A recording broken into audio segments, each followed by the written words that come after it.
कुछ लोगों के मुकद्दर में सिर्फ रोना लिखा है और वो रोते रहते हैं हर वक्त। पहले जो है वो कुछ चंद बंदे साथ रल मिल के रो लेते थे, अब कल्ले कल्ले घर में बैठ के जो है वो टीवी के सामने रो रहे होते हैं। कई दफा तो फरमाइशी गिरफ्तारियां देते हैं खुद फोन करके कि हम यहाँ बैठे हैं, हमें आके ले जाएं। तो लगता है इस तरह की वाई फायरिंग करके वो कोई पार्टी को दोबारा खड़ा कर लेंगे। बहुत रुलाते हैं ये, बहुत परेशान करते हैं ये। यकीन मानो जब से वर्ल्ड कप हुआ है पिछला, मैंने मैच देखने छोड़ दिए। मैं डाई हार्ड क्रिकेट फैन हूँ, डाई हार्ड किस्म की, लेकिन खुद भी हाँ जी जीतना है। तो पाकिस्तान से, पंजाब की तरक्की से, पंजाब के अवाम की बेहतरी से जिसको तकलीफ और जलन है, सिर्फ वही इसका यौम सियाह मना सकता है और कोई नहीं। अस्सलाम वालेकुम नाज़रीन, मैं हूँ राव दिलशाद हुसैन और आप देख रहे हैं सिटी न्यूज़ नेटवर्क डिजिटल। और आज हम साथ मेहमान हैं सूबाई वज़ीर इत्तलात व सकाफ़त अज़मा बुखारी। और आज 8 फरवरी है।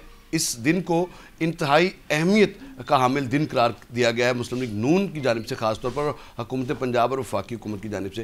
क्यों ये दिन अहमियत इख्तियार कर गया, इसी पर बात भी करते हैं। क्या वजह है, बड़ा अहमियत इख्तियार कर गया ये दिन आज?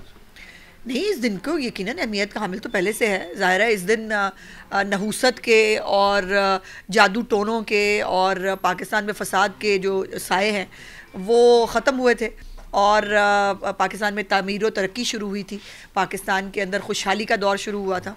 तो ये यकीनन पहले से अहमियत का हामिल है। कुछ लोगों के मुकद्दर में सिर्फ रोना लिखा है और वो रोते रहते हैं हर वक्त।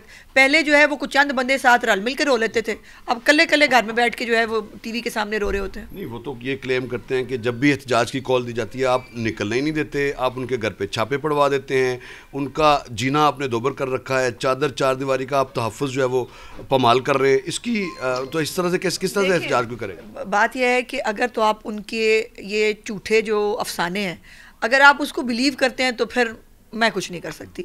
उन्होंने निकलना नहीं होता, उनको पता है कि पब्लिक उनके साथ नहीं है, इसलिए वो अपनी इतना इज्जत बचाने के लिए वो कह देते हैं कि वो जी हमें तो पुलिस पकड़ने आ गई थी।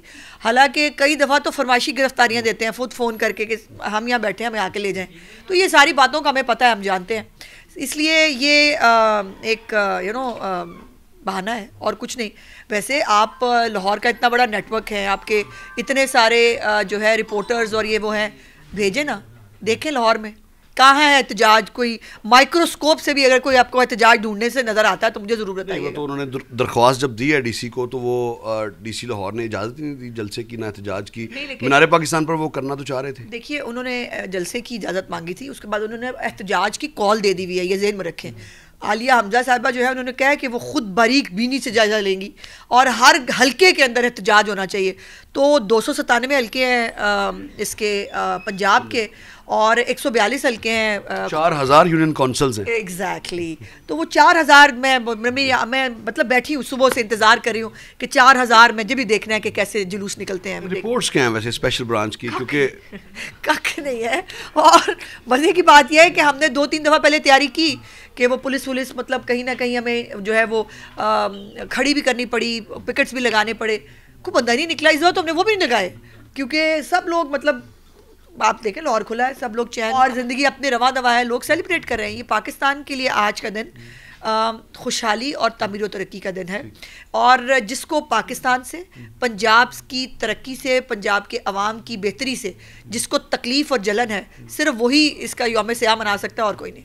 अच्छा, हम ये देखते हैं कि नैरेटिव बिल्ड करने में जो PMLN है वो बहुत पीछे रह जाती है क्योंकि अगर तो मुस्लिम लीग नून के अगर हाल ही में हम देखें तो मुस्लिम लीग नून का कोई वज़ीर ख़जाना बात करता IMF के हवाले से तो उसको PTI ने किस तरह से एक प्रॉपर नैरेटिव बिल्ड करना था। आपका जो सोशल मीडिया विंग है या आपकी जमात के हवाले से हम उस तरह से मुतहरिक नहीं देखते, इसकी वजह क्या है? वजह वसाइल नहीं है या वो कम्पिटेंसी नहीं है? नहीं, मैं बताती हूँ, हमारे पास टाइगर साफ़ी नहीं है और वो जो टाइगर साफ़ी है ना, वो जो पूरे प्रोपेगेंडा सेल को चला रहे हैं, जिनको बनाया गया था किसी और मकासद के लिए, आज वो उन्हीं को जो है वो पड़े हुए हैं। तो वो टाइगर साफ़ी जो है ना, वो एक नैरेटिव बनाने की कोशिश करते हैं। और दूसरा वो ओवरसीज़ जो बाहर बैठकर वैसे पाकिस्तान को गालियां देते हैं, पाकिस्तान में आना नहीं चाहते, पाकिस्तान के अंदर उनको गंदा लगता है, पाकिस्तान के अंदर उनको सहूलियात नहीं है, लेकिन उन्होंने पाकिस्तान की सियासत में जो है वो घुसना ज़रूर है। तो ये ओवरसीज़ हैं जिनको जो है वो ज़्यादा आखिर आई हुई है, ये कहना चाहती हूँ मैं। सिंपल सा वर्ड तो मेरे पास इतना ही यही था। बाकी जो पाकिस्तान की आवाम है, पंजाब की आवाम ख़ास तौर पर, जो यहाँ मौजूद है वो अल्हम्दुलिल्लाह अपनी हुकूमत से, अपनी हुकूमत की कारकर्दगी से वो बिल्कुल मुतमईन है, इसलिए लोग आपको बाहर निकलते नज़र भी नहीं आते। गवर्नर पंजाब ने उस बयानिए को बड़ी तकवीत दी है ये कह के कि फॉर्म 47 है, लाहौर में भी फॉर्म 47 है, पिंडी डिवीज़न में भी फॉर्म 47 है। तो किस तरह देखते हैं आप इसको? गवर्नर तो ज़ाहिर है इत्तेहादी जमातों का नुमाइंदा, वफाक का नुमाइंदा है, और ये आप नहीं समझते कि नई एक पॉलिटिकल जो रिफ्ट है वो अब बढ़ने जा रही है?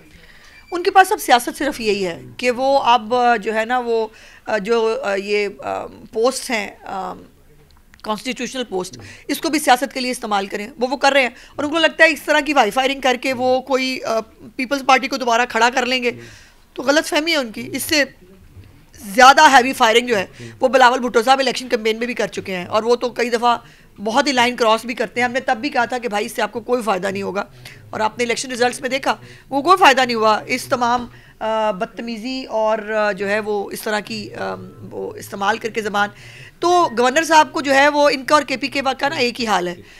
KPK में PTI के लिए ठीक इलेक्शन हुए, सिंध में पीपल पार्टी के लिए ठीक इलेक्शन हुए, लेकिन सब ने कहना पंजाब में इलेक्शन ठीक नहीं हुए।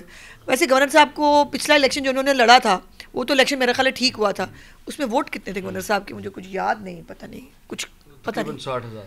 अच्छा, वो जीतने वाले के कितने थे? वो 1,60,000 हो गए। अब आपकी हंसी ने खुद ही कुछ बता दिया, चले काफ़ी है। अच्छा, अभी चूँकि रमज़ान निगहबान पैकेज भी आ रहा है, और प्रीवियस ईयर जो प्रैक्टिस हमने देखी वो 65 जो लाख फैमिलीज़ थी उनको कैटर करने की, इस दफ़ा टारगेट क्या है, इसका हुजम क्या है? और आप प्रेस कॉन्फ्रेंस में बता रही थी कि कैश की सूरत में रमज़ान निगहबान पैकेज देने जा रहे हैं, क्या इसकी डिस्पर्समेंट जो है वो 100% उस तरह हो जाएगी जो प्लान किया गया? यकीनन, बल्कि ज़्यादा स्मूथली होगी। पाकिस्तान पोस्ट ऑफिस के साथ जो है वो मिल के बाकायदा जो कैश के पे ऑर्डर्स हैं वो कंसर्न फैमिलीज़ के घरों पे पहुंचाए जाएंगे, और वो कहीं पर भी उसको कैश करा सकते हैं, किसी भी बैंक ब्रांच से, किसी भी ओमनी से, किसी भी जगह पर।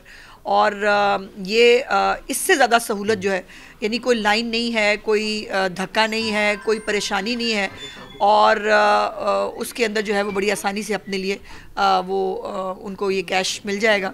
और ये जो एक पिछली दफ़ा एक वो आया था कि जी वो फ़लानी जगह पे एक चीज़ फ़लाने पैकेज में से कम निकल आई, फ़लाना ही, तो उन तमाम चीज़ों को भी मद्देनज़र रखते हुए चीफ़ मिनिस्टर साहबा का ये अब इस दफ़ा फ़ैसला था कि हमें जो है वो कैश की तरफ जाना चाहिए। नहीं, देखो, दो चीज़ें हैं। एक तो ये है कि जब आप हुकूमत में होते हैं ना, तो जो आपकी सियासत होती है वो सारी हुकूमती जो है वो तरीके से हो रही होती है। आपने जो भी मंशूर दिया होता है, जो आपने वादे किए होते हैं, वो तमाम हुकूमत के ज़रिए ही जो है वो पूरे हो सकते हैं।